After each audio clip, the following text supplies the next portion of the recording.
بسم الله الرحمن الرحيم رب اشرح لي صدري ويسر لي أمري واحلل عقدة من لساني يفقه قولي اللهم لا سهل إلا ما جعلته سهلا وأنت تجعل الحزن إذا شئت سهلا ربي يسر ولا تؤسر اللهم فقهنا في الدين اللهم فقهنا في الدين اللهم إني أسألك علما نافعا ورزقا طيبا وعملا متقبلا اللهم أن تجعل القرآن ربيع قلوبنا وجلاء حزننا وذهب همنا آمین یا رب العالمین۔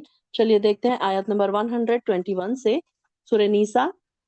اولئک مأواہم، یہ لوگ ہیں جن کا ٹھکانہ جہنم جہنم ہے، ولا یجیدون، اور نہیں وہ پائیں گے، انہا، اس سے مطلب کس سے؟ ہا کی ضمیر کس کی طرف جا رہی ہے؟ جہنم سے، پیچھے جہنم کا ذکر ہو رہا ہے نا، تو وہاں پر اس کی ضمیر جا رہی ہے۔ محیصا، کوئی بھاگنے کی جگہ۔ یہ لوگ، ان کا ٹھکانہ، اب جو پیچھے جو ذکر چل رہا ہے کہ شیطان ان کو وعدے دلاتا ہے، انہیں امیدیں دلاتا ہے، آیت نمبر 19 اور 20 میں جو ہم شیطان کا ذکر پڑھ رہے تھے، تو اس سے ہی کنٹینیویشن میں یہ آیت چل رہی ہے کہ یہ لوگ جو شیطان کے پیچھے جا رہے ہیں، تو شیطان کا وعدہ کیسا ہے؟ وَمَا يَعِيدُهُمُ الشَّيْطَانُ إِلَّا غُرُورٌ، ہم نے پڑھا تھا نا کل 120 میں کہ شیطان کا وعدہ کیا ہے؟ دھوکے کا وعدہ ہے، اور اگر کوئی شیطان کے پیچھے جاتا ہے تو پھر وہ کیا ہے؟ ایسی جگہ ہے، اس کی ٹھکانہ کیا ہے؟ جہنم ہے، جہاں سے کوئی بھاگنے کی جگہ نہیں ہے۔ وَالَّذِينَ آمَنُوا وَعَمِلُوا الصَّالِحَاتِ، اور جو لوگ ایمان لائے اور انہوں نے عمل کیے نیک۔ اب یہ دیکھیے کہ فوراً جب گناہوں کا ذکر آ گیا، یہاں پر برائیوں کا ذکر آ گیا، برے لوگوں کا ذکر آ گیا، شیطان کا ذکر آ گیا، اس کے فوراً یہ دیکھیے کہ ہم دیکھتے ہیں کہ قرآن کا انداز بیاں کتنا خوبصورت انداز بیاں ہے، کہ دوزخ کا ذکر آ گیا، انسان تھوڑا خوفزدہ ہو جاتا ہے نا، ڈراؤنی چیزیں سن کر، تو فوراً اللہ تعالیٰ تسلی کے لیے اگلی آیت بھی بھیج دیتے ہیں جس میں جنتوں کا ذکر ہمیں فوراً سے دل کو خوشی محسوس کرواتا ہے۔ تو یہاں پر بتا دیا گیا کہ جو لوگ ایمان لائے اور انہوں نے عمل اچھے کیے۔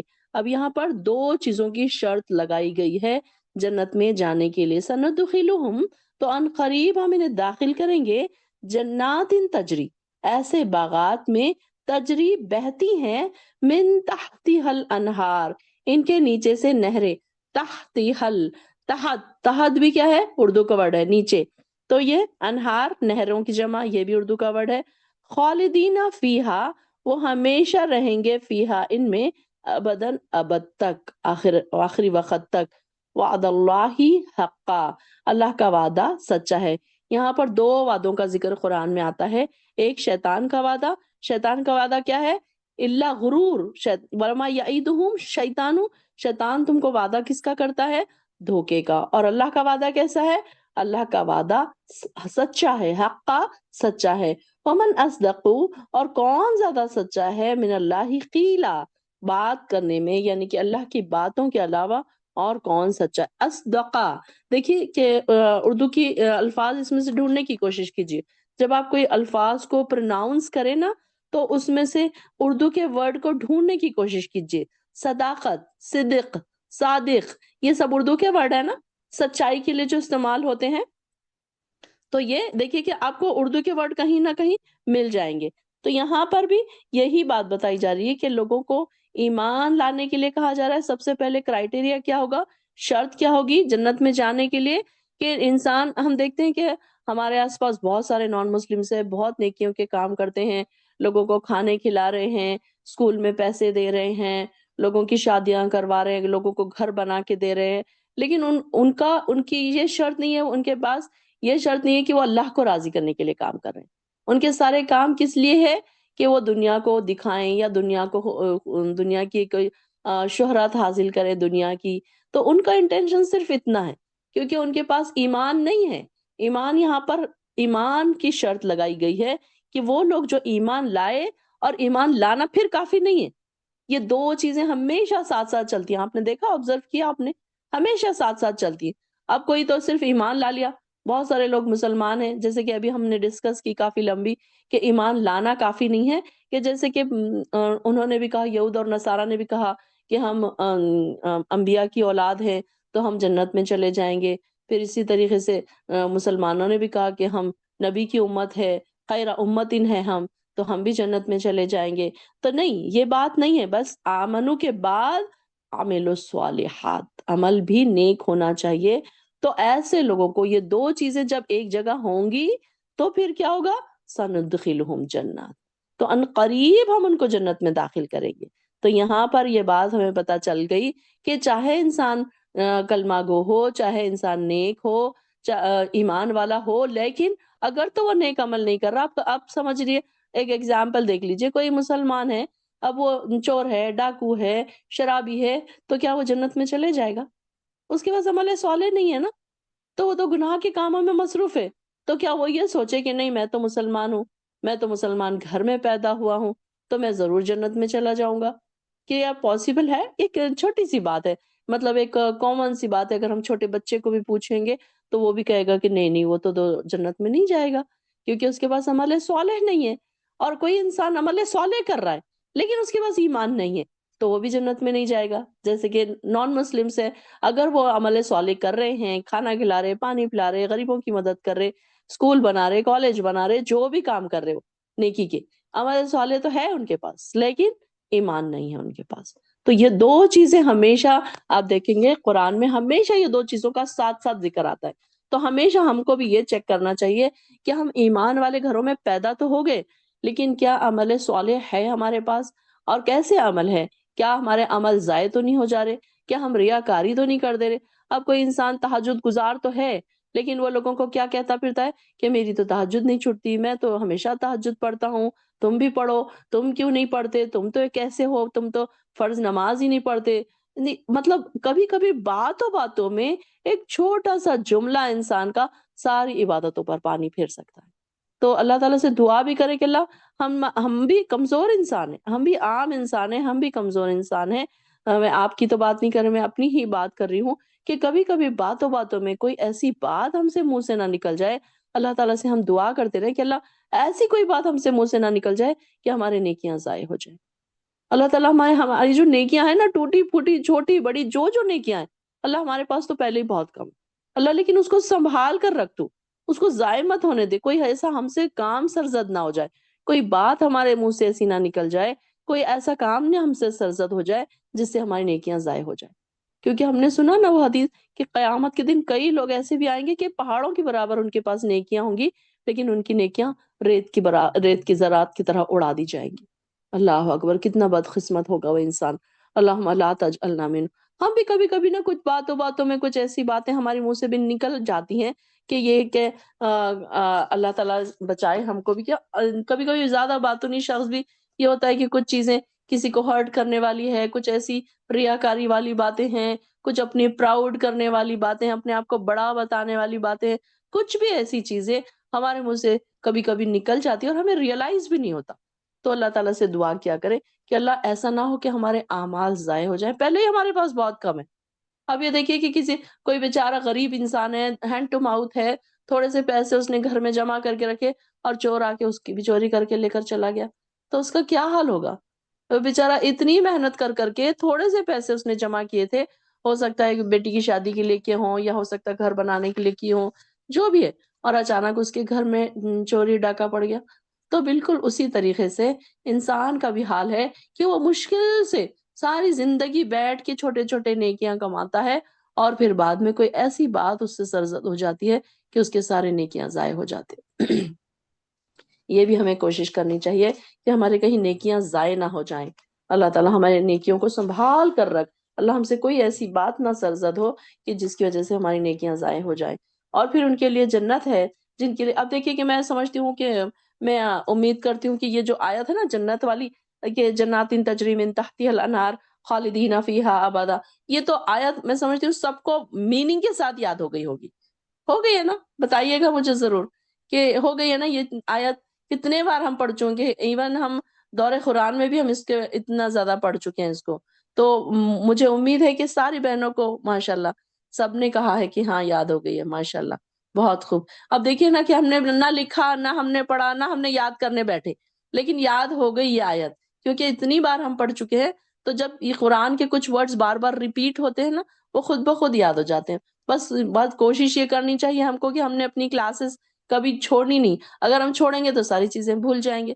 بار بار آپ کے کانوں تک وہ بات جا رہی ہے جا رہی ہے جا رہی ہے تو وہ یاد ہو جاتی۔ اب چھوٹے بچے دیکھیے، چھوٹے بچے بولنا کیسے سیکھتے ہیں؟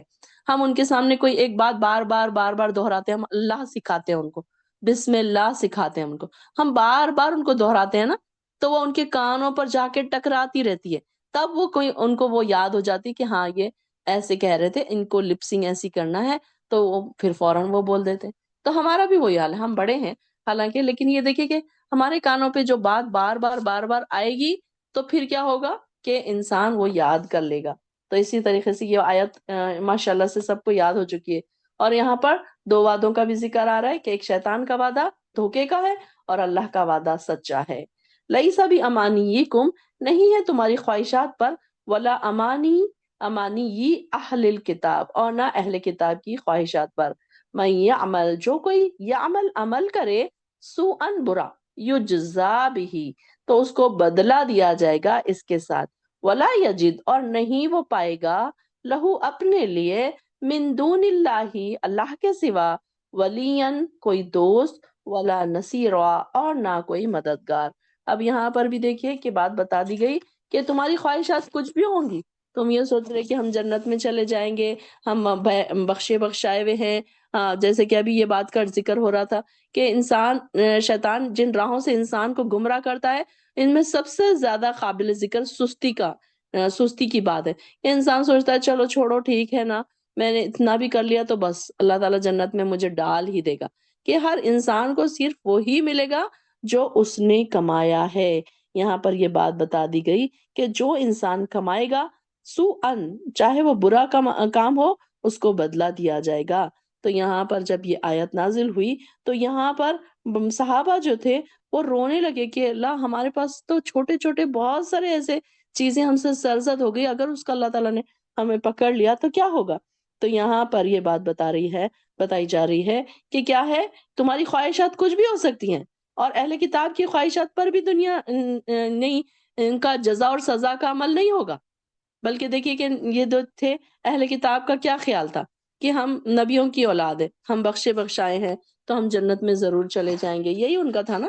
تو یہاں پر کوئی پیر ہے، کوئی فقیر ہے، کوئی رشتہ دار ہے، کوئی ہمارا بڑا پہنچا ہوا ہے، تو ہم یہ نہیں سوچ سکتے کہ وہ ہمارا ہے تو ہم جنت میں ضرور چلے جائیں گے، بلکہ انسان کو وہ سب ملے گا جو اس نے کیا ہے، جو اس نے چھوٹی چھوٹی نیکی بھی کی ہے۔ اب جزا اور سزا کے لحاظ سے آگے آ رہا ہے کہ کوئی مرد اور عورت میں بھی فرق نہیں ہے، بلکہ جس نے جو کیا اس کو وہ جزا ملے گی۔ اب یہاں پر دیکھیے یہ جزا بھی، تو یہ جزا کا مطلب کیا ہے؟ ہم جزا کا مطلب اردو میں اگر لیں گے تو جزا کا مطلب ہمارے پاس اچھا ہے، یعنی کہ جزا اور سزا ہم کہتے ہیں نا کہ برا بھی مطلب ہو سکتا ہے لیکن عربی میں اس کے دونوں میننگ آتے ہیں، جزا کا میننگ اچھائی بھی اور برائی بھی، اسی لیے جب ہم کسی کو جزاک اللہ کہتے ہیں تو اللہ آپ کو جزا دے، تو اس کا مطلب یہ کہ ہم یہ سوالیہ نشان ہے کہ کیا بدلہ دینا چاہ رہے ہیں آپ، اچھا یا برا؟ کیونکہ جزا کے میننگ عربی میں دونوں آتے ہیں، اچھا بھی اور برا بھی۔ تو یہاں پر جو جزا دی جائے گی تو وہ اچھی کاموں کی بھی ملے گی اور برے کاموں کی بھی ملے گی، تو وہ نہیں پائے گا اپنے لیے اللہ کے سوا کوئی دوست اور نہ مددگار۔ ہماری خواہشات کے مطابق فیصلے نہیں ہوں گے، ہماری خواہشات کے مطابق، اب یہ کہ بہت سارے لوگ سوچتے ہیں کہ نہیں، امید اچھی رکھو، اللہ تعالیٰ ہمیں ضرور جنت میں ڈال دے گا۔ ہو سکتا ہے کہ اللہ تعالیٰ ہماری امیدوں کی طرح ہمیں دے گا، لیکن کیا اس کے لیے محنت کرنے کی ضرورت نہیں پڑے گی ہم کو؟ کیا ہم ایسے ہی جائیں گے بس امیدوں کے سہارے ہم چلے جائیں گے؟ جیسے کل میں نے ذکر کیا تھا کہ ہم صرف یہ خواہش کریں یا ہم نیت کر لیں کہ ہاں میرا کھانا پک جائے، نیت میری بہت اچھی ہے، امید ہے کہ کھانا اچھا ہی پک جائے، اور پک جائے گا، کھانا نہیں پکے گا۔ تو اسی طریقے سے جزا اور سزا دونوں چیزیں اس میں آتی ہیں کہ جزا کا مطلب یہ ہے کہ اچھا بھی برا بدلہ اور برا بھی بدلہ، یعنی کہ دونوں چھوٹی چھوٹی نیکی بھی ہے، جو ذرہ برابر بھی نیکی ہے تو اس میں حق تلفی نہیں کی جائے گی، برے عمل کا بدلہ برا ہوگا اور اچھے عمل کا بدلہ اچھا ہوگا جزا سزا کے لحاظ سے۔ اور کسی نے چھوٹی بھی نیکی کی ہوگی تو اس کا ضرور اس کو بدلہ ملے گا، کسی کی چھوٹی سے چھوٹی نیکی کو بھی نظر انداز نہیں کیا جائے گا۔ تو یہاں پر یہ بتا دیا گیا کہ قیامت کے دن ایسے لوگ جو کسی، اب ہم سوچتے ہیں کہ دیکھو وہ فلاں ہمارے پہچان کے ہے، وہ فلاں بڑے پرائم منسٹر ہے، میری ان سے بات چیت ہے، وہ مجھے ذرا کہیں بھی کہیں پریشانی ہو، میں ایک فون کر دوں ان کو تو وہ فوراً میری پریشانی دور کر دیں گے۔ لیکن یہاں پر اللہ کے پاس وہ سسٹم نہیں ہے کہ کوئی بڑے سے بڑوں سے بھی آپ کی اگر کوئی پیر ہے، مرید ہے، مرشد ہے، نبی ہے، انبیاء کی اولاد ہے، اب ہمیں کیوں بتایا گیا؟ ابراہیم علیہ السلام کے والد کا قصہ ہمیں کیوں بتایا گیا؟ یہ بتانے کے لیے کہ دیکھو نبی ہے، ابراہیم علیہ السلام تو خلیل اللہ تھے، اللہ تعالیٰ نے ان کو کتنا بڑا درجہ دیا، لیکن کیا ان کے باپ کو معاف کر دیا شرک کی وجہ سے؟ نہیں، بلکہ ان کو یہاں تک یہ تنبیہ کر دی گئی کہ تم اپنے باپ کے لیے دعا بھی نہیں کرو گے۔ پھر اسی طریقے سے نوح علیہ السلام کے بیٹے کے بارے میں ذکر آتا ہے۔ یہ دو رشتے ایسے ہیں جو سب سے کلوز رشتے ہیں، بیٹا اور باپ۔ باپ کے لیے بیٹا اہم ہے، بیٹے کے لیے باپ اہم۔ تو ہمیں کیوں بتائی گئی یہ ایگزامپلس؟ یہ صرف اسٹوری نہیں ہے کہ بس چلو بیڈ ٹائم اسٹوریز ہیں، بچوں کو ہم سنا رہے ہیں، بچے تو اس کو اسٹوریز کے طرح ہی سنیں گے، لیکن اب جب ہم 50s کے پاس، 40s کے پاس، ہم پختگی کی عمر میں آ چکے ہیں، تو ہم کو یہ اس میں سے سبق نکالنا ہے کہ یہ اسٹوریز سے ہمیں کیا سبق ملتا ہے، کہ دیکھو کہ وہ اتنے کلوز رشتہ دار ہونے کے باوجود وہ اللہ تعالیٰ نے ان کے اوپر دوزخ ثابت کر دی، لکھ دیا کہ یہ دوزخ ہی ہے۔ پھر لوط علیہ السلام کی بیوی کا بھی ذکر آتا ہے، ایسے اب دیکھیے کہ فرعون کی بیوی کا ذکر آتا ہے، حالانکہ وہ فرعون کی بیوی تھی، لیکن اللہ تعالیٰ نے اس کی بخشش کر دی، کیونکہ وہ ایمان اور عمل صالح دونوں ہوں گے نا اس کے پاس۔ تو یہ کئی صحابہ ایسے تھے، اب دیکھیے کہ صحابہ جو تھے کتنے نیک عمل کرتے تھے، لیکن پھر بھی وہ ڈرتے تھے کہ کہیں اللہ تعالیٰ ہماری کا پکڑ نہ کرے۔ تو یہ دیکھیے کہ ایک تو یہ ہے نا کہ جتنا انسان کو علم دیا گیا، جتنی انسان کو جو چیز دی گئی، اس سے اتنی ہی پوچھ ہوگی۔ اب جیسے کہ صحابہ کرام ہیں، اب ان کے پاس آپ صلی اللہ علیہ وسلم ان کے ساتھ موجود تھے، تو اگر انہوں نے ان کے پاس 10 میں سے کوئی انہوں نے 9 غلطیاں، ایک غلطی انہوں نے کی ہے، 9 اچھائیاں ان کی ہے، تو ایک غلطی کی ان کی پکڑ ہو۔ اب اس کے برعکس ہم ہیں، ہمارے پاس آپ صلی اللہ علیہ وسلم موجود نہیں ہے، ان کی کتاب ہے، لیکن اب یہ ہوگا، اب یہ ایک تو فتنوں کے دور میں یہ بات ہے کہ فتنوں کے دور میں انسان اگر 9 میں سے 10 میں سے 9 اگر غلطی کرے گا، ایک چیز پر بھی اگر وہ اللہ تعالیٰ اس کو معاف کر سکتا ہے، کیونکہ فتنوں کا دور ایسا ہے کہ اس کے لیے ایک پر عمل کرنا بھی مشکل ہے۔ تو یہاں پر اب اگر اس نے ایک پر بھی عمل کرتا ہے تو اس کے لیے اللہ تعالیٰ اس کی پکڑ نہیں کریں گے۔ اور پھر یہ دیکھیے نا کہ ان کے بیچ نبی صلی اللہ علیہ وسلم موجود تھے، اس کے باوجود انہوں نے اس کا انکار کیا۔ اب ہمارے پاس تو نبی موجود نہیں ہے، ان کی کتابیں ہیں، ان کی تعلیمات ہیں، الحمدللہ کہ ان کی کتابیں اور تعلیمات ہیں، اس کے بارے میں بھی ہم سے پوچھو گا۔ لیکن جس کو جتنی چیزیں دی گئی، اب جیسے کہ کوئی ذہین شخص ہے تو اس سے اس کے لیول سے سوال جواب ہوگا۔ جیسے کہ میں آپ سب کو ایک ایگزامپل بتاتی ہوں کہ کے جی کے بچے سے جب کے جی کے بچے کا ایگزام ہوگا تو اس کو 10th کا پیپر تو نہیں دیا جائے گا نا، تو 10th کے بچے کا ایگزام ہوگا تو اس کو کے جی کا پیپر نہیں دیا جائے گا، تو ان کے لیول کے حساب سے پھر ان سے سوال جواب ہوگا، ان کو جزا اور سزا ملے گی۔ تو جس نے جتنا سیکھا، جس نے جتنا، اب یہ نہ ہو کہ کسی انسان کے پاس اتنی زیادہ ذہین ہے، وہ بہت زیادہ کلیور ہے، لیکن اس نے ساری اپنی انرجی کہاں لگا دی؟ دنیاوی تعلیم۔ تو دین کی تعلیم کیوں نہیں سیکھی؟ تو یہ ساری چیزیں جزا اور سزا میں یہ ساری چیزیں آئیں گی کہ بدلہ، وہ سارا بدلے میں اچھا بھی بدلا، برا بھی بدلا۔ کوئی انسان چھوٹی سی نیکی، یہاں تک کہ دیکھیں کہ اللہ تعالیٰ کتنی چھوٹی چھوٹی چیزوں کا ہمیں بدلہ دینے والا ہے، کہ انسان نے ایک جیب میں پیسے رکھا تھا اور جب دیکھا ہاتھ ڈالا اس میں پیسے نہیں۔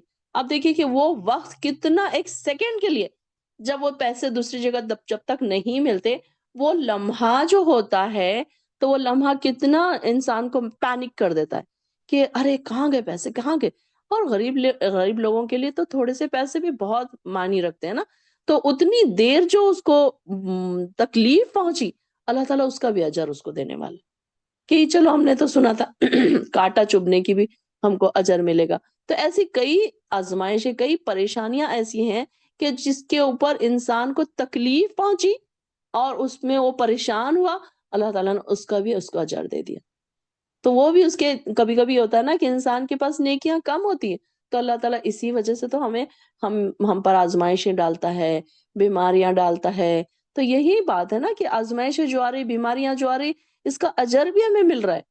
کبھی بھی یہ سوچ کر کبھی بھی اداس نہ ہو، مایوس نہ ہو، جو آزمائش ہم پر آئی ہے تو ہمارے درجات بڑھ رہے ہیں۔ کبھی بھی یہ سوچے کہ اللہ تعالیٰ ہو سکتا ہے میرے پاس گناہ بہت زیادہ ہو گئے ہوں گے، ہو سکتا ہے اللہ تعالیٰ میرے گناہ مٹانا چاہ رہا ہوگا، ہو سکتا ہے اللہ تعالیٰ مجھے اس طریقے سے اجر دینا چاہ رہا ہوگا۔ کہ کچھ لوگ ایسے ہیں کہ جن کے اوپر پریشانی آتی ہیں اور ان کے گناہ مٹ جاتے ہیں اور وہ پاک صاف اللہ کے پاس جاتے ہیں اور ان کی موت بھی آسان ہو جاتی ہے۔ کچھ لوگوں کو ہم دیکھتے ہیں کہ موت کے وقت ان کو بڑی تکلیف ملتی ہے، تو وہ جو موت کے وقت ان کو تکلیف پہنچتی ہے اس سے بھی ان کے سارے گناہ مٹ جاتے ہیں۔ اب آپ دیکھیے کہ کچھ لوگ بیمار ہو جاتے ہیں، بہت تکلیف میں ہوتے ہیں، مرنے کے وقت تو ان کا اتنا حال برا ہو جاتا ہے اور پھر وہ ان کا انتقال ہوتا ہے۔ تو اس کا یہ مطلب نہیں ہے کہ وہ بہت برا انسان تھا تو اس نے اب وہ اس لیے اس کے ساتھ ایسا ہوا، بلکہ ہو سکتا ہے کہ اللہ تعالیٰ اس کی نیکیوں کو نظر میں رکھے ہوئے تھا۔ اب اس کے اوپر چند نیکیاں کم پڑ رہی تھی، اللہ تعالیٰ نے اس کے اوپر تکلیف ڈال دی، پریشانی ڈال دی، اور وہ ساری نیکیاں پھر اس کے اندر اس کو نیکی بن کے اس کا اجر اس کو مل گیا۔ تو یہ ساری چیزیں جو ہمارے آس پاس ہو رہی، چھوٹی سی تکلیف ہمیں پہنچ رہی، چھوٹی سی ٹینشن آج کل کے، کبھی بچوں کی وجہ سے ٹینشن ہو رہی ہے، کبھی ہسبینڈ کی وجہ سے ٹینشن ہو رہی ہے، تو اس کو اپنا مرض نہ بنا لیں کہ یہ بس ہم ڈپریشن میں چلے گئے، یہ کیا ہمارے ساتھ یہی پریشانی ہے، یہ تو ہمارے ساتھ یہی لگا ہوا ہے۔ نہیں، یہ آزمائشیں ہمارے ساتھ اللہ تعالیٰ کی طرف سے ہیں۔ اللہ تعالیٰ تو جو ہم کو دے ہم اس میں خوش ہیں، جو تو ہمارے لیے فیصلہ کرے وہ بہترین فیصلہ ہے۔ کوئی بیمار انسان اس دنیا سے چلا جاتا ہے، ہم کیا سوچتے ہیں وہ ہمارا اپنا تھا، بس ہم یہ سوچتے ہیں کہ وہ ہمارا اپنا ہم سے دور نہ ہو۔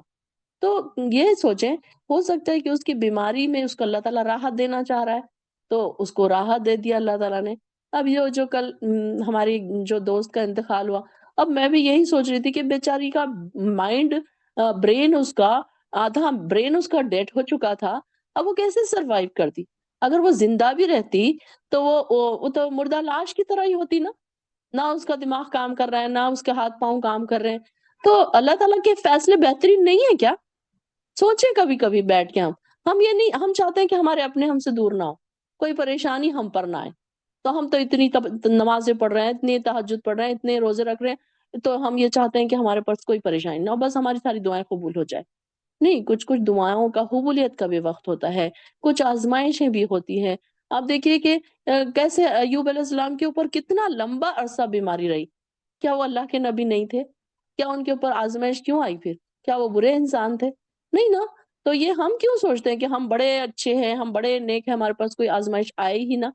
ہوتی کبھی کبھی آزمائشیں، ہر انسان کے ساتھ آزمائشیں لگی ہوئی ہیں، کسی کی کم ہے، کسی کی زیادہ ہے، کوئی آسانی سے اس کو ٹیکل کر سکتا ہے، کوئی نہیں کر سکتا، کوئی چھوٹی سی چیز میں پریشان ہو جاتا ہے تو کوئی بڑے بڑے پریشانیوں میں بھی مسکراتا رہتا ہے۔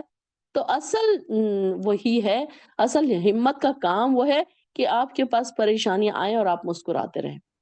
اصل ہمت والے انسان وہ ہے کہ اللہ تعالیٰ ہم کو اس کا جزا دینے والا ہے، چاہے بیماری ہے، چاہے کوئی پریشانی ہے، چاہے پیسوں کی پریشانی، معاشی پریشانی ہے، کوئی اور بھی چیزیں ہیں، ہر انسان کے ساتھ۔ اب ہمیں نہیں پتا، ہر انسان کی الگ الگ پریشانیاں ہوتی ہے۔ کوئی یہ نہ سوچے کہ اچھا یہ تو سعودیہ میں رہتے ہیں، ان کو کیا پریشانی، یہ تو بس ایسے ٹھنڈے ٹھنڈے بیٹھے ہیں اور ایسی ایسی باتیں کریں۔ ہم کو پتا ہے کہ یہاں کیا ہو رہا ہے، انڈیا میں کیا ہو رہا ہے۔ سعودی والے سوچتے ہیں انڈیا والوں کو کیا ہے، ان کو تو بس ہر چیز آسانی ہے، یہاں دیکھو ہم کتنے پریشان ہیں۔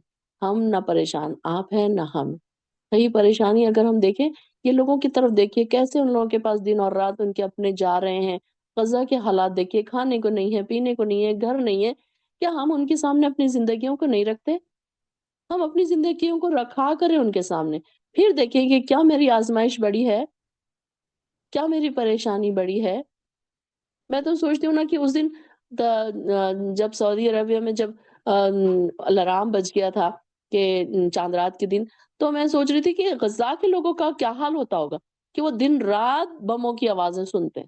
ہمارے پاس ایک آواز آئی تو ہم اتنا پریشان ہو گئے، سارے لوگ پریشان ہو گئے، کئی لوگ تو تراویح کے لیے نہیں آ رہے تھے، کہ وہ کہہ رہے تھے کہ نہیں نہیں ہم باہر کیسے نکلے، گورنمنٹ کی طرف سے الرٹ آیا کہ سب لوگ اپنے اپنے گھروں میں رہیں۔ تو یہ بات ہے نا، ہم ان کا سوچے کیسا ہوتا ہوگا ان کا حال، کیسے ان کے بچے، کیسے ان کے گھروں میں ان کے سامنے لوگ مر رہے ہیں، ان کے چھوٹے چھوٹے بچے ان کے سامنے چھن رہے ہیں، ماں باپ چھن رہے ہیں بچوں سے، کیسی ان کی آزمائش ہے؟ کیا ہماری آزمائش ہے اتنی؟ ہر انسان سوچے تو اس کو شکر ادا کرنے کی صلاحیت اس کے اندر پیدا ہوگی کہ نہیں، میرے پاس تو کچھ بھی نہیں ہے ایسی چیزیں، میں تو الحمدللہ بہت انجوائمنٹ میں ہوں۔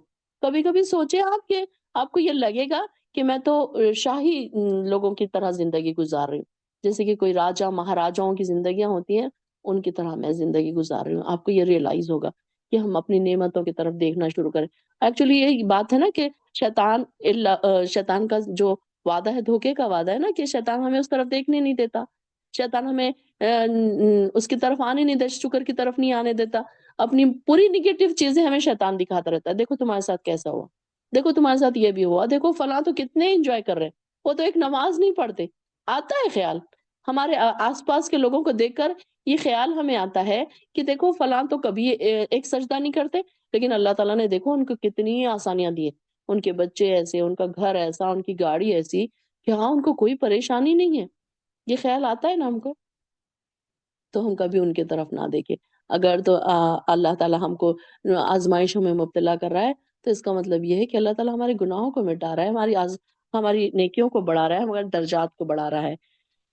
وَمَن يَعْمَلْ مِنَ الصَّالِحَاتِ، اور جو کوئی عمل کرے نیک، من ذکر او انثى، مرد ہو یا عورت، وَهُوَ مُؤْمِنٌ، اور جبکہ وہ ہے مومن، فَأُولَئِكَ يَدْخُلُونَ الْجَنَّةَ، تو یہ لوگ ہوں گے داخل جنت میں، وَلَا يُظْلَمُونَ نَقِيرًا، اور نہ ان پر ظلم کیا جائے گا تل برابر بھی۔ اب یہاں پر دیکھیں کہ مرد اور عورت کے وراثت میں ہے الگ الگ حصے، مرد کو دو حصے ملیں گے تو عورت کو ایک ہی حصہ ملے گا، لیکن یہاں جب نیکی کی بات آئے گی تو سب کو برابر ملے گا۔ کوئی عورت نے اگر زیادہ کیا تو اس کو یہ نہیں کہ چلو تم کو زیادہ نہیں ملے گا، مرد کو زیادہ ملے گا، نہیں، بلکہ عورت نے جتنا کیا ہے اس کو ملے گا، مرد نے جتنا کیا ہے اس کو ملے گا۔ ومن احسن، اور کون زیادہ اچھا ہے، دین میں، ممن اسلم، اس شخص سے جس نے جھکا دیا وجہہ اپنا چہرہ۔ اب یہاں پر دیکھیے سب سے بہترین احسن شخص کی یہاں پر پہچان آپ کو بتا دی گئی۔ ومن احسن دینا، کہ کون ہے اس دین میں شخص اچھا، اسلم وجہہ للہ، جس نے اپنا چہرہ اللہ کے لیے جھکا دیا، وہو محسن، اور وہ نیکی کرنے والا بھی ہے۔ کہ دیکھیے کہ کیا کیا کوالٹیز بتا دی گئی، کہ اللہ کی طرف اپنے آپ کو جھکا دینا، اور نیکی کرنے والا ہے وہ۔ کیسا ہے؟ ایک تو اس نے اپنا چہرہ جھکا دیا، اور وہ محسن، اللہ تعالیٰ ہمارے اندر بھی یہ کوالٹیز پیدا کر دے، ہمیں بھی محسن بنا دے، اللہ کی طرف جھکنے والا، ہمارا رخ اللہ کی طرف پھیرنے والا بنا دے۔ رخ اللہ کی طرف پھیرنے سے کیا مراد ہے؟ ہر بات پہ صدقنا و آمنا کہنا، کہ اللہ ہم تیری ہر بات پر ایمان لائے، اللہ تو نے جو کہا ہے ہم کرنے کی کوشش کرنا شروع کر دیں گے آج سے ہی۔ کہ جیسے ہم نے دورہ قرآن میں پڑھا تھا، تو بہت ساری چیزیں کرنے کا شوق ہمارے اندر پیدا ہو گیا نا، کہ اب میں یہ دعا کروں گی، اب میں تہجد بھی پڑھوں گی، اب میں نماز اچھی پڑھوں گی، بہت ساری چیزوں کا شوق پیدا ہو گیا تھا نا آپ کا۔ تو یہی ہے وہ محسن، کہ وہ نیکی کرنے والا ہو، دوڑ کے نیکی کرنے والا۔ وَاتَّبَعَ مِلَّةَ إِبْرَاهِيمَ حَنِيفًا، اور وہ پیروی کرے ملت ابراہیم کی، جو صرف حق کے پرستار تھے۔ یہاں پر بھی بات بتا دی گئی کہ ابراہیم علیہ السلام کے جیسا، کہ جو دین، سب دینوں میں سب سے دین اہم کون سا ہے؟ دین ابراہیمی کی صفات یہاں پر بتائی جا رہی ہے، کہ سیدنا ابراہیم کے دین کی قابل ذکر دو صفات یہاں پر اللہ تعالیٰ نے بتائی۔ ایک یہ کہ اللہ کے مقابلے میں انہوں نے تمام جو طاغوتی طاقتیں تھی اس سے ٹکر لی، شیطانی طاقتوں سے انہوں نے ٹکر لی۔ اب اس میں کیا کیا آبا، انہوں نے اپنے آبا کا انکار کیا، کہ دیکھیے کہ ان کے باپ ان کو جس طرف بلاتے تھے ان سے انہوں نے بحث کر لی اور ان سے دور ہو گئے، بت پرستی، نجوم پرستی سے ٹکر لی، نمرود کی خدائی کا انکار کیا۔ مطلب یہ چیزیں چھوٹی نہیں ہیں۔ اب یہ دیکھیے کہ ان کے زمانے میں کتنا مشکل ہوگا، کہ آج دیکھیے کہ ہم ڈرتے ہیں کہ ہم کوئی ملک کے خلاف بات کیسے کریں، تو ہماری باتوں کو کاؤنٹ کیا جا رہا ہے، ہمارے باتوں کو اسپائی کیا جا رہا ہے، ہمارے موبائل سے اسپائی ہو رہا ہے ہمارے کو، تو ہم یہ سوچتے ہیں کہ نہیں، ہم اس ملک کے بارے میں کچھ بولیں گے، اس کے بادشاہ کے بارے میں کچھ بولیں گے، اس کنگ کے بارے میں کچھ بولیں گے، تو ہماری پکڑ ہوگی، اور ہو بھی رہا ہے ایسا۔ لیکن وہاں پر دیکھیے اس وقت میں کتنا مشکل ہوا ہوگا، ابراہیم علیہ السلام نے یہ جو بڑی بڑی چیزیں کی تھی، تو یہ انہوں نے اپنے وقت کی تمام جو طاغوتی طاقتیں تھی اس سے ٹکر لی، اور ان کا مقابلہ کرتے ہوئے صرف ایک اللہ کے دامن میں پناہ لی تھی انہوں نے۔ اور دوسری کیا ہے؟ اسی لیے وہ دین حنیف کہلایا۔ حنیف کا معنی کیا ہے؟ کہ ایک، یعنی کہ ایک طرف ہو کر اپنا رخ کرنا، حنیف کا یہی معنی ہے۔ اور دوسری صفت کیا تھی کہ اللہ تعالیٰ کے تمام تر احکام کے سامنے انہوں نے اپنا سر جھکا دیا. یہ نہیں کہ جو بات آسان دکھی تو اس کو کر لیا. اب ہم کیا کرتے ہیں کہ پردہ آسان دکھا کر لیا، نماز مشکل دکھی، فجر کی نماز مشکل دکھی چھوڑ دی، عشاء کی مشکل دکھی چھوڑ دی، ظہر کی آسان دکھی پڑھ لی، بازار میں ہے نماز چھوڑ دی، جب کہیں کہیں کہیں ٹائم مل گیا پڑھ لیا، آسانی سے روزہ کبھی روزہ رکھنے کا دل چاہا رکھ لیا، دل چاہا چھوڑ دیا. بازار میں جانا ہے، ایگزام دینا ہے، ایکسکیوز بھی دیکھیے لوگوں کے، ایگزامس ہے تو روزے چھوڑ رہے ہیں. آج بازار جانا ہے، شاپنگ کرنا ہے، بہت سارا کام ہے، روزہ چھوڑ رہے ہیں. گھر میں آج زیادہ کام ہے، مہمان آ رہے ہیں، دعوت کرنا ہے، افطار پارٹی ہے، روزہ چھوڑ دیا. یہ مطلب یہ کامنلی ہمارے انڈیا میں یہ ساری چیزیں ہوتی رہتی ہے. نماز بھی دیکھیے کہ سارے کام آج کل تو کچن ٹیبل کھڑے رہ کر پکانے والے. پہلے کے زمانے میں تو خواتین بیٹھ کے کھانا پکاتی تھی، اسٹوو ہوتا تھا، لکڑی کا چولہا ہوتا تھا تو بیٹھ کے پکاتی تھی. لیکن آج کل دیکھیے کہ ٹیبل ہے، ٹیبل پہ کے پاس یہ ہے کہ کھڑے رہ کے پکانے کے علاوہ کوئی آپشن نہیں. تو خواتین کچن میں کتنے گھنٹوں کھڑے رہ کے کام کرتی ہے، جیسے ہی نماز کے پڑھنے کے لیے آتی ہیں تو فوراً بیٹھ کے نماز پڑھنا شروع کر دیتی ہے. تو کبھی کبھی اس بات کو سوچیں کہ جب ہم اللہ کے کام کے لیے آ رہے ہیں تو کتنی فلیکسیبلٹی ڈھونڈ رہے ہیں. اپنی مرضی چاہتے ہیں ہم اپنی پسند ناپسند، اپنی فلیکسیبلٹی. تو وہ اپنی فلیکسیبلٹی سے کیا دین چلے گا؟ کیا پھر دین حنیف میں ہم شامل ہو سکیں گے؟ اور یہ جو اللہ تعالیٰ جو کہہ رہے ہیں وَاتَّبَعَ مِلَّتَ ابراہیم حنیفا، تو وہ پیروی کیا ہماری ہو رہی ہے پوری؟ تو یہ دیکھیں کہ اپنی پسند ناپسند، مشکل آسان، یہ نہیں دیکھنا دین میں. یہ دیکھنا کہ بس میرا اللہ کس سے راضی ہو رہا ہے، چاہے مجھے اس میں پریشانی کیوں نہ اٹھانی پڑے.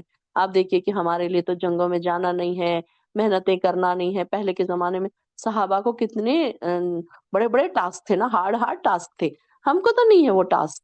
ہم کو تو ہلکی پھلکی چھوٹی موٹی کرنا ہے چیزیں نیکی. اس میں بھی ہم سوچتے ہیں کہ اچھا میں کروں یا نہیں کروں، اچھا میں سوچوں گی. اور کلاس جوائن کرنے کے لیے اگر کسی کو کہے نا تو لوگ سامنے سے کہتے ہیں اچھا میں سوچوں گی، اچھا ابھی تو ٹائم نہیں ہے، ابھی چھٹیوں میں جوائن کر لوں گی، ابھی میری چھٹیاں پڑنے والی، ابھی میرے بچوں کے 10th کے ایگزام ہیں. ابھی بچوں کو بھی جوائن نہیں کرنے دیتے، نہیں ابھی 10th کے بورڈ ہے، نہیں 12th کے بورڈ ہے، نہیں ابھی اس کو پڑھائی زیادہ ہے، پھر وہ کہاں پڑھے گی. ایسے مطلب میں نے دیکھا کہ عربی کو بھی رکا دیا جاتا ہے، قرآن کی کلاس کو بھی رکا دیا جاتا ہے جب ایگزامس ہوتے ہیں. تو مطلب ہم اپنی کمفرٹ زون دیکھ رہے ہیں نا، یہاں پر بھی ہم اپنی کمفرٹ زون دیکھ رہے ہیں. تو یہ چیز نہیں ہے پھر کہ دین حنیف نہیں ہوگا پھر یہ. تو انسان اپنی پسند کے خلاف وہ کام کرے، اپنی مشکل چیز کو چھوڑ دے، ایسی مشکل پریشانی کو چھوڑ کر وہ آسانی ہمیشہ نہ دیکھے کہ آسان ہے تو میں کر لوں گی، مشکل ہے تو میں نہیں کروں گی. اب یہ دیکھیے کہ جو بہنیں اس کلاس میں بیٹھی ہیں تو ان کے لیے تھوڑا سا اسٹرگل تو ہے نا. انہوں نے گھر کے کام کاج بازو رکھے، تھوڑا سا کام ڈیلے ہوا کسی کا، کسی کو پہلے کر لینا پڑا، کسی نے برابر مینیج کر لیا. انہوں نے ٹائم نکالا نا، 1-2 گھنٹے ان کے، 1.5 گھنٹہ 2 گھنٹہ تو ان کے نکلے ہیں نا دن بھر کے کاموں میں سے. اب کچھ خواتین ہیں کہ وہ اتنا ٹائم نکال ہی نہیں پاتی، نہیں بہت مصروف ہوں، نہیں مجھے ابھی ٹائم نہیں ہوا. یہ ٹائم ہم کیا اللہ کے لیے ہم کہہ رہے ہیں یہ بات کہ ہمارے پاس ٹائم نہیں ہے؟ کیسے ہم یہ کہہ سکتے ہیں؟ ہم اپنے دوسرے کاموں کو پیچھے آگے نہیں کر سکتے؟ ہمارے کچن کے کام ہے، کھانا پکانا ہے، کیا ہم 1 گھنٹہ پہلے نہیں پکا سکتے کھانا؟ برتن دھونا ہے، گھر کی صفائی ہے، کیا ہم 1 گھنٹہ پہلے یا 1 گھنٹہ بعد نہیں کر سکتے؟ کر سکتے ہیں. یہ ہمارے اوپر ہے، اس کے ہم کو آنا چاہیے کہ یہ چیز ہم کو آنا چاہیے. خواتین کو یہ ٹرک آنا چاہیے کہ میں اپنے گھر کے کاموں کو کیسے مینیج کروں، دن بھر کچن میں کھڑے رہ کے وقت ضائع نہ کریں. یہ دیکھیں کہ جتنی جلدی ہو سکے میں اپنا کام ختم کروں تو میرے پاس قرآن کے لیے زیادہ وقت بچے گا، عبادتوں کے لیے زیادہ وقت بچے گا. 2-2 3-3 ڈشیں بنا رہے ہیں، پھر بچے یہ نہیں کھاتے تو شوہر وہ نہیں کھاتے تو شوہر کے لیے الگ چیز بن رہی ہے، تو بچوں کے لیے الگ چیز بن رہی ہے، تو میٹھے بن رہے ہیں تو کھٹے بن رہے ہیں. تو اس میں کیا کیا؟ خالی ٹائم ویسٹ کیا ہم نے. ٹھیک ہے کوئی اچھی چیز کھانا منع نہیں ہے، اچھی اچھی چیزیں بنائی بھی کھائیں بھی، لیکن پورا دن اس میں ویسٹ کر کے تھک گئے اور جا کر جا نماز پر جب آئے تو بیٹھ کے نمازیں پڑھنے لگے. کتنی شرمندگی کی بات ہے. اگر ہم بیٹھ کے جا نماز پر آ کر ہم بیٹھ گئے نا، آپ ضرور یہ بات سوچیں کہ میں نے سارے کام کھڑے رہ کے کیے تھے نا، تو کیسے میں پھر اللہ تعالیٰ کی فرما برداری میں آ سکتی ہوں؟ کیسے میں حنیف بن سکتی ہوں کہ ابراہیم علیہ السلام کی طرح وَلِلَّهِ مَا فِي السَّمَاوَاتِ وَمَا فِي الْأَرْضِ، اور جو کچھ بھی ہے اس زمین میں وہ سب کچھ اللہ ہی کا ہے، وما فی الارض للہ اللہ ہی کا ہے، وکان اللہ، اور اللہ تعالیٰ ہر چیز کو گھیرنے والا ہے۔ اگلی 5 آیتیں اگر ہم پڑھیں گے تو کافی ٹائم ہو جائے گا، انشاءاللہ 25 تک ہی رکھتے ہیں پھر۔ وآخر الدعوانا الحمد للہ رب العالمین۔